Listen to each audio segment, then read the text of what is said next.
What's up, YouTube? Welcome to your morning brew. Drink the coffee, it'll make you feel better. That is your morning brew.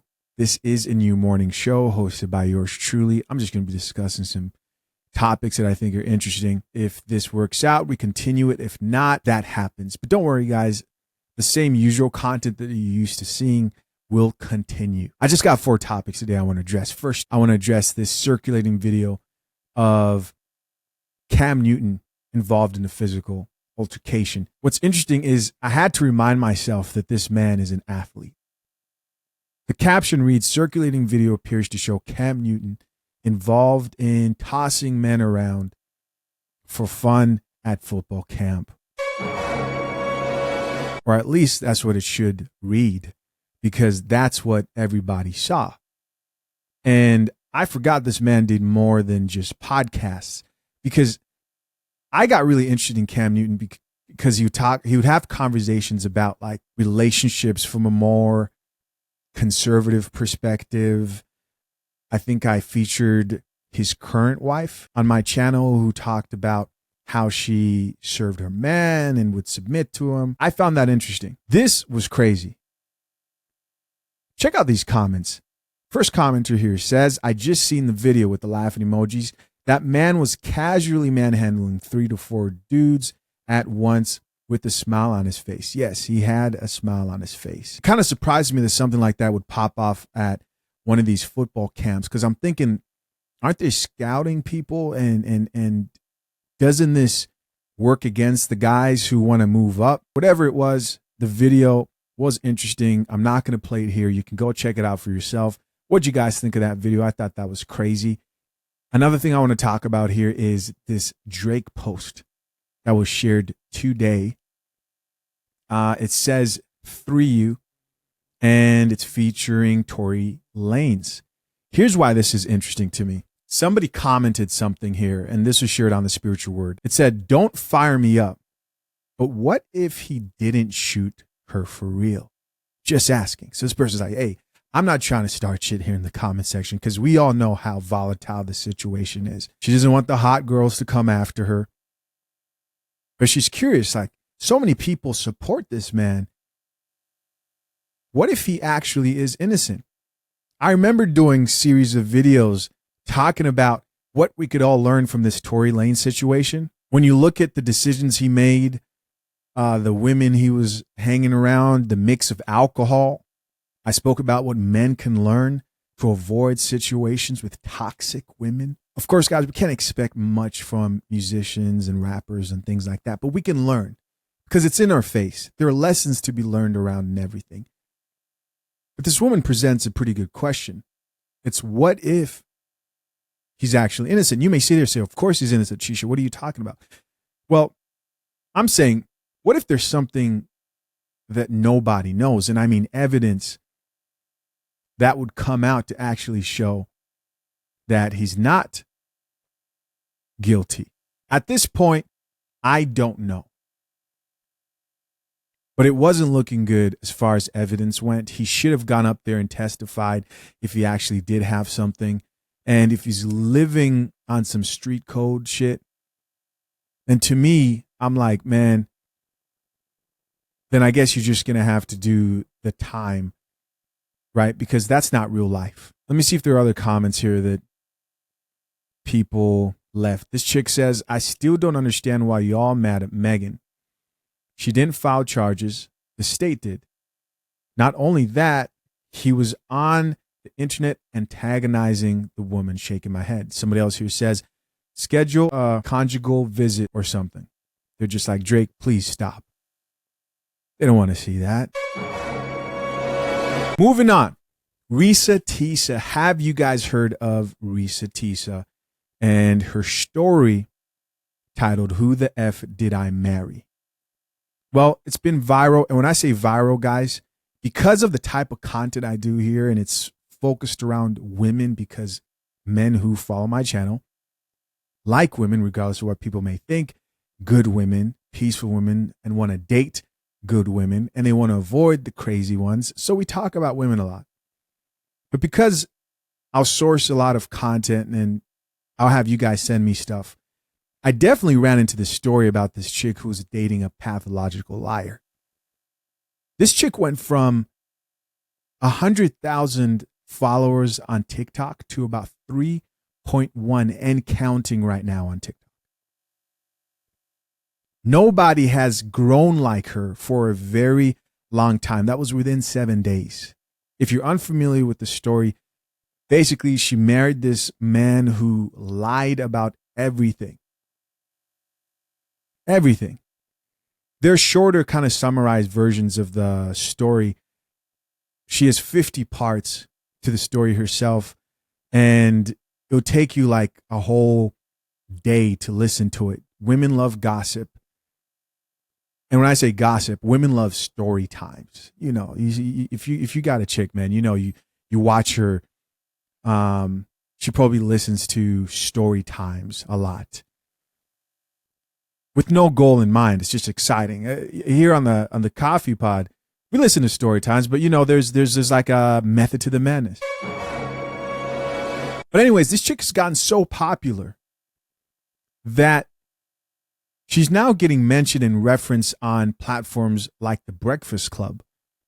I'm going to play something real quick here of Charlemagne talking about Reesa Teesa, the woman who shared her very, very, very, very, very, very viral story of this experience dating this pathological liar. Here's what Charlemagne and the Best Breakfast Club had to say.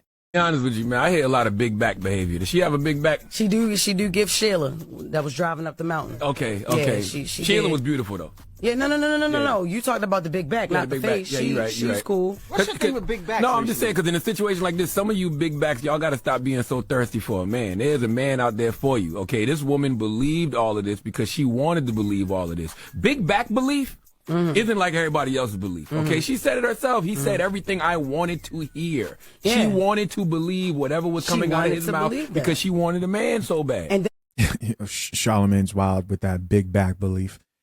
I don't know where he comes up with this shit. I seen him, and he actually looked like her. But what's interesting What? is He had a big back too? No. I couldn't see his back. Okay. We only saw hers because she was sitting in the car for the whole time she was talking. Okay. Sun up to sundown. It's a 52-part series on TikTok. That is 52 parts? 52. TikTok got Yup. parts?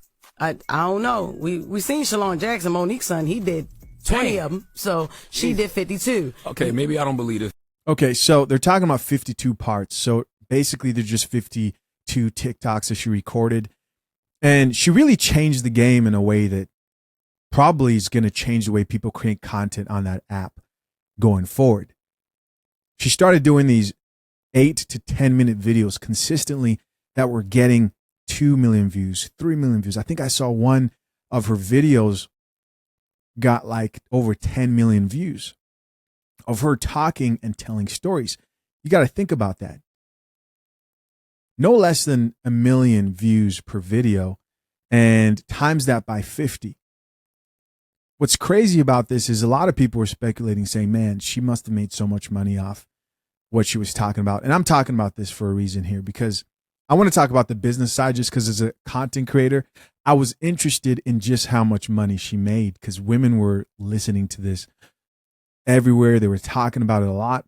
Come to find out, when she first started recording the first 2 parts, like 1, 2, or 3, the first couple of parts, she violated some type of community guideline and they blocked her from being able to make any money for the next 30 days.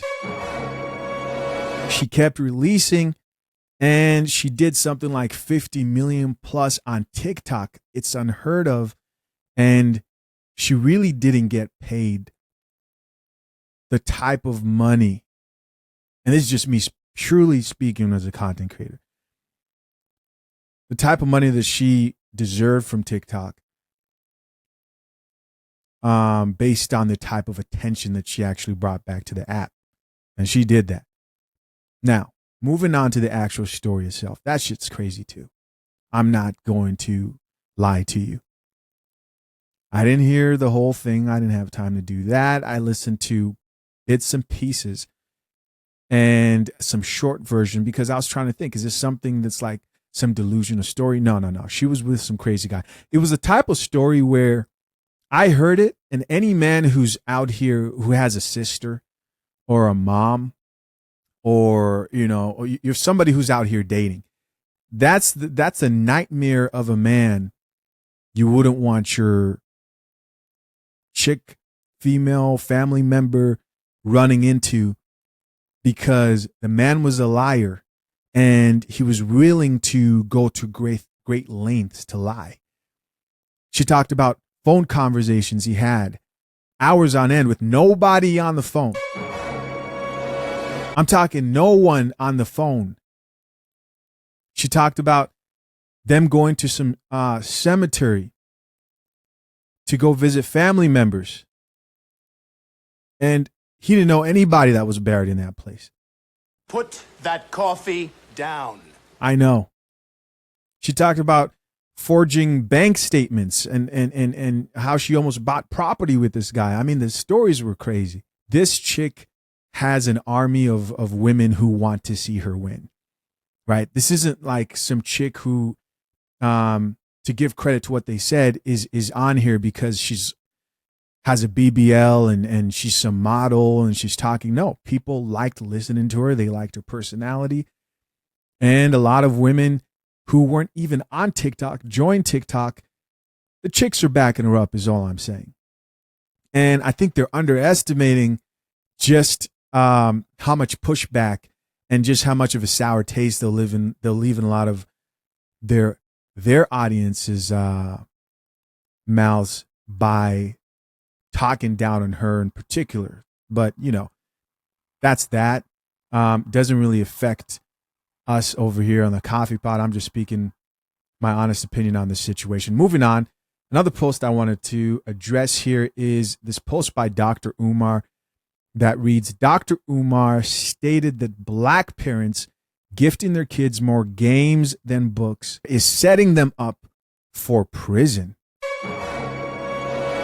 Okay, yeah, I didn't finish reading that earlier. He said prison, send them up for prison. Because if he's in the 5th grade, reading on a second, and you just bought him a video game, a HD TV, a tablet, and a phone, what's the chances he's going to be doing any more work to improve his reading skills? He's not. You just invested in his distraction. You just invested in his future mass incarceration. You see that? So we have to look at how the black home, unintentionally, and the white-dominated public school are working together to disadvantage generations of black males. When I speak in the prisons, Nick, even across the world, because you have special ed in other places. Absolutely. They just call it something else. And I always ask the inmates, raise your Oh shit! I didn't know Nick Cannon was his host. They're having the conversation with them. hand if you was in special ed. It's not a question of how many hands go up. It's a question of how many hands don't go up. Nearly everybody in there, black or white, had an IEP coming through school. Well, this is the thing where I wanted to. So I like these type of conversations, social issues.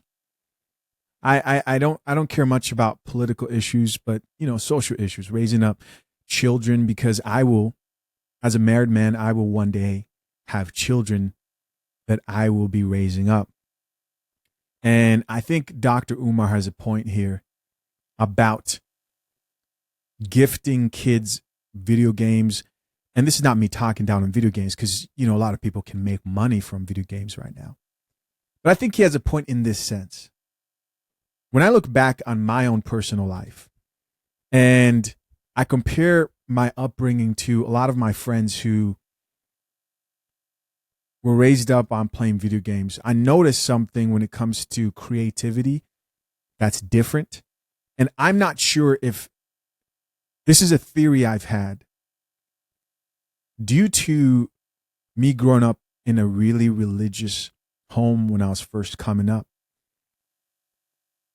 my parents were very strict about the type of stuff they exposed me and just the family to overall. I wasn't allowed to just play video games. I'd only play video games when I'd go over a friend's house. And to them, it was like a waste of money. I remember cutting up cardboard boxes and drawing like checkerboards on there and, doing the whole lids to like the glass, Sprite caps and playing checkers that way. And I think when I look back and I see myself now, it encouraged me to be more creative and to exercise a part of my mind that other people who are my age didn't necessarily do, just based on circumstances. It wasn't about being special, because I was angry. I was mad that I wasn't able to play video games. I'll go to a friend's. I was the type of kid who go to a friend's house. They bring the video games out. I'm playing it till like I'm passing out, you know, till the sun's coming up. And it's like, all right, I don't want to look too crazy here. Like I've never played a game in my life just because I didn't have it. But I know they're talking about books here.